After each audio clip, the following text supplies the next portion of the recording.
Je suis un enfant du Sahel. Je tiens beaucoup à dire à la France que l'histoire du vaillant panafricaniste Sékou Touré ne se limite pas de les petits proverbes.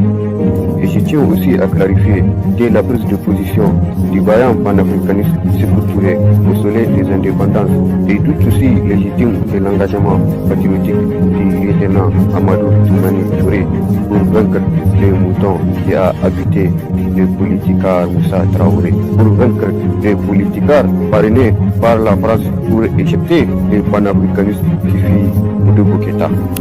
À moins qu'il existe une ruse derrière le complot de la décolonisation. Sinon, pourquoi le général de Gaulle a orchestré énormément de ruses pour fissurer les fondations de l'économie guinéenne, pour ainsi porter atteinte à l'intégrité de cette jeune nation qui fut jadis la capitale des grands empires ouest-africains, avant la barbarie et la sauvagerie de la colonisation. Je tiens aussi à dire à la France démocratique que j'ai aimé les bras de fer entre le gouvernement français et Hissène Habré, et beaucoup plus que les 32 années de régime antidémocratique du mouton militaire tchadien avec ses politicards qui ont trépassé sans gloire dans les couloirs de l'Élysée. 32 années de despotisme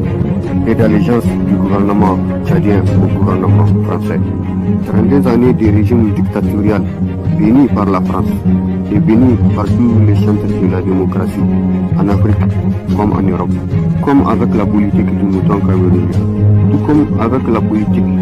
du mouton qui a sacrifié le comité national révolutionnaire de la patrie des hommes intègres, tout comme avec le gémophotisme du mouton qui a sacrifié le premier gouvernement démocratiquement élu par le peuple nigérien en 1993,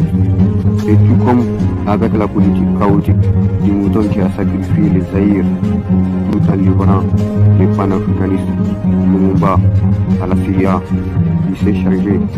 de laver les instals de la machine colonialiste de la Belgique, alors de l'indépendance de la République démocratique du Congo.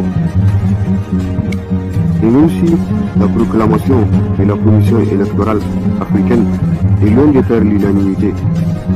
chez tous les esprits avertis de la démocratie divertissante et incessante de l'Afrique. Après tout, tous les cadres de concertation internationale de la démocratie occidentale et africaine sont dédiés à l'investissement des showbiz